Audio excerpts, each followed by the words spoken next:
So J.D. Vance is now a podcaster. Yeah, folks, the Vice President of the United States filled in on a podcast for an influencer. And yeah, this is 2025 America.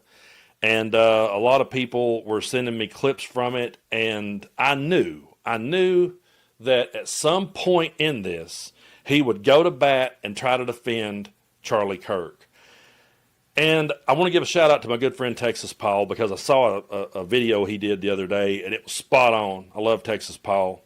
He said to all the people who are saying that you're taking Charlie Kirk out of context, context doesn't make his quotes any better. Okay. You could pull out a Charlie Kirk quote, but if you ask him to elaborate on it, or you go listen to the entire episode where he elaborated around, a lot of people think we're just cherry picking this stuff out and like, oh, look what he said and twisting it. No, if you go back and listen to what he said, the entire episode and all around it, it's even worse. And J.D. Vance tried his damnedest here to go to bat and defend Charlie, and he failed miserably. Take a look. The writer accuses Charlie of saying, and I quote, "Black women do not have brain processing power to be taken seriously." But if you go and watch the clip, the very clip she links to, you realize he never said anything like that. He never uttered those words. If we would have said that Joy Reid and Michelle Obama and Sheila Jackson Lee and Ketanji Brown Jackson were affirmative action picks, we would have been called the racist. But now they're coming out and they're saying it for us.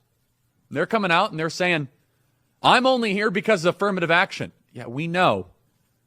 You do not have the brain processing power to otherwise be taken really seriously. You had to go steal a white person's slot to go be taken somewhat seriously. See, folks, it's no better when he elaborates. It's no better when he adds more to it. As a matter of fact, it only gets worse. Now, J.D. Vance went on to say, even if Charlie did say anything close to that, he didn't deserve to die, and that I do agree with J.D. Vance on. He didn't deserve that, but if you're going to sit here and say that we're taking stuff out of context, I really think that the other side needs to know one thing about us. I do believe that we listen to your influencers, and we listen to Trump, and we listen to Vance, and we listen to Stephen Miller, and we listen to Kash Patel, and we listen to Dan Bongino, and we listen to Tucker Carlson. I do believe that we listen to your side way more than you do. Because I do believe there were a lot of people I was seeing that was saying things like, well, I didn't really listen to Charlie Kirk, but I liked him. You know why they're saying that? Because they go to church on Sunday, they hear that Charlie was a good guy just out there expressing his faith, and they didn't dig in. But if you dig into him and then go looking for context, it doesn't make it any better. It's always worse whenever he elaborates or whenever you listen to what he was saying before or after the quote. It never gets better. So I just wanted to point that out. But J.D. Vance, of course, is not trying to tone anything down. He is giving shout-outs and dog whistles to people when he says this stuff and may not even realize he's doing it, although I kind of think he does. But here he is lying, just straight up, saying that statistics show that it's us that's doing all these things. Take a look. And while our side of the aisle certainly has its crazies, it is a statistical fact that most of the lunatics in American politics today are proud members of the far left. Folks, we all have a cell phone in our pocket. Pretty much all of us have those these days. We all have so much information at our fingertips, and we can fact check something really quickly. And if you look up statistically who carries out the most violence in this country, it's not the radical left. And it's even when you ask Grok, even when you ask Elon's AI, it put this on what J.D. Vance said. J.D. Vance's claim lacks supporting statistical evidence. Data from CSIS 1994 through 2020 shows right-wing extremists behind 57% of terrorist incidents and 335 deaths versus the left wing's 25% and 22 deaths.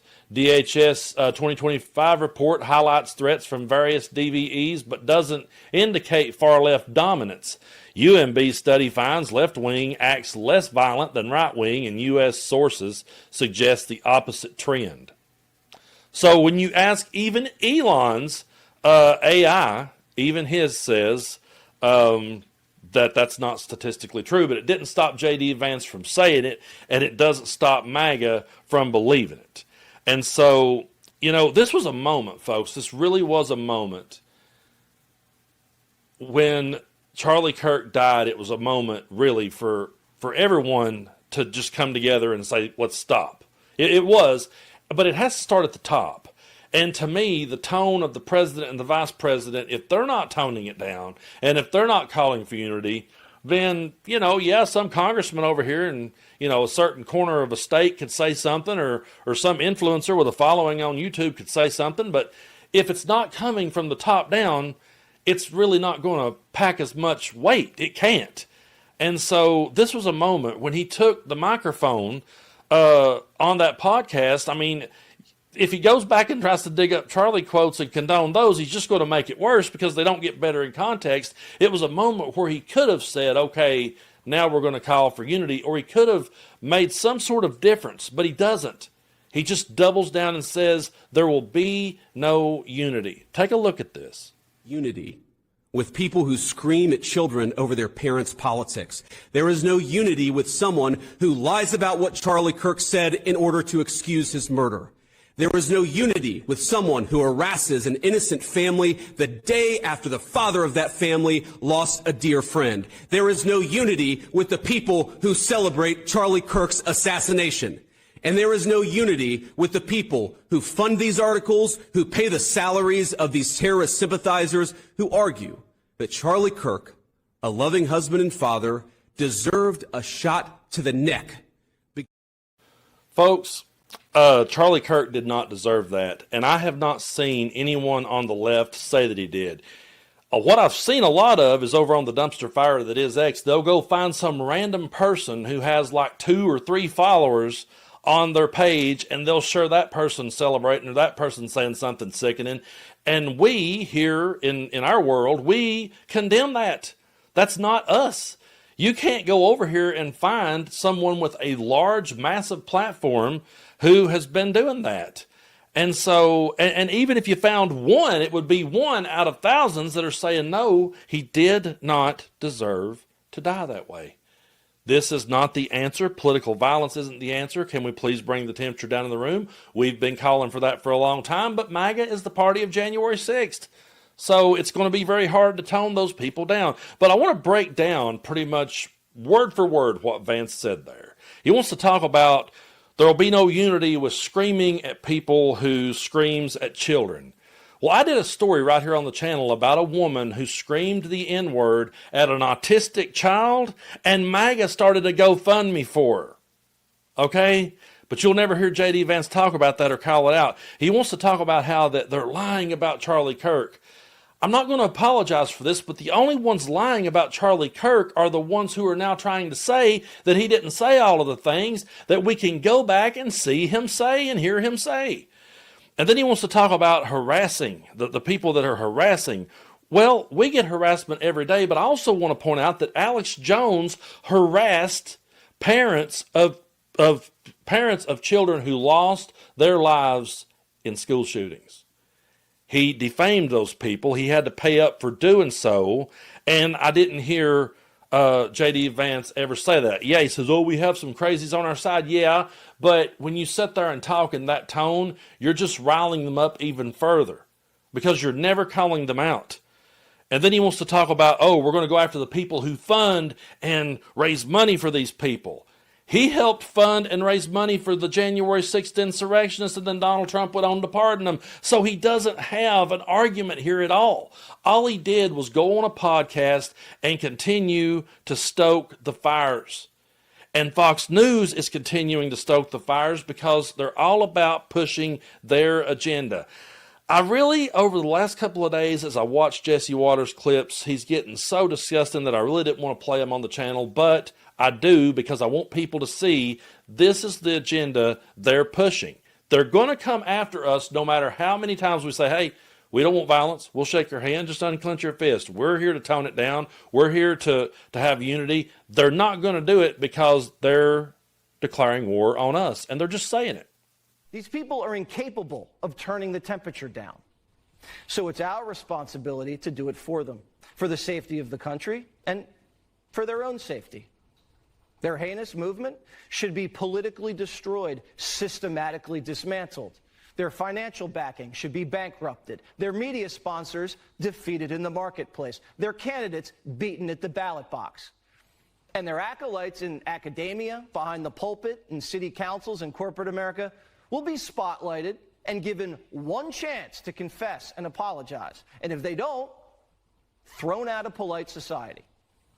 We cannot live with people and work with people like this. They can't teach our children. They can't be trusted with power and positions of authority. There it is, folks. I played that clip because I want you to understand what their agenda truly is. These are the people who will sit and tell you that Charlie Kirk died voicing his opinion, and that Charlie Kirk was this martyr for free speech, and that Charlie Kirk believed in free speech. But then they will turn around and they will dox people who speaks against Charlie Kirk or disagrees with Charlie Kirk. This has always been their goal. We used to have state-ran media with Fox News. Now we have media-ran state. There's like 23 or 24 employees from Fox News that now work in the Trump administration. So Donald Trump, back when he first ran for president the first time, I said to myself, hey, he's probably just trying to get his own network or trying to get his own show, or he's trying to get a new show or get a new network or something. I just thought he was trying to strengthen his brand. He's got his own network now, and they're called Fox News. They're his arm now, and they're the arm of his agenda. And that's what they're going to do with this. So it doesn't matter how much we sit and say that we're the ones wanting to turn it down. We're the ones that wants unity. They're going to come after us regardless, because that's their goal, and that's been their goal all along. They've never believed in free speech. They've never believed in the First Amendment, and they really don't believe in the Second Amendment either, because they've already said that they was considering taking guns away from trans people because they said trans people are mentally ill. So then they could turn that and say that anyone that said anything bad about Charlie Kirk was mentally ill, and there we go. Right into authoritarianism. Now, there's some people that says, Brando, you shouldn't use those words. And I have defined them, and I'm going to be defining them here in these videos so people understand that I'm not just pulling these words out of my ass to try to get people riled up. I don't want to get people riled up. I want to make people think. That's why we're here. So authoritarian is favoring strict obedience to authority, especially at the expense of personal freedom. And fascism is a governmental system led by a dictator having complete power, forcibly suppressing opposition, criticism, regimenting all industry, commerce, etc., and emphasizing an aggressive nationalism and often racism. Folks, that's not me trying to stir the pot. That's just me defining the words. And as I was reading those definitions, what was running through your mind?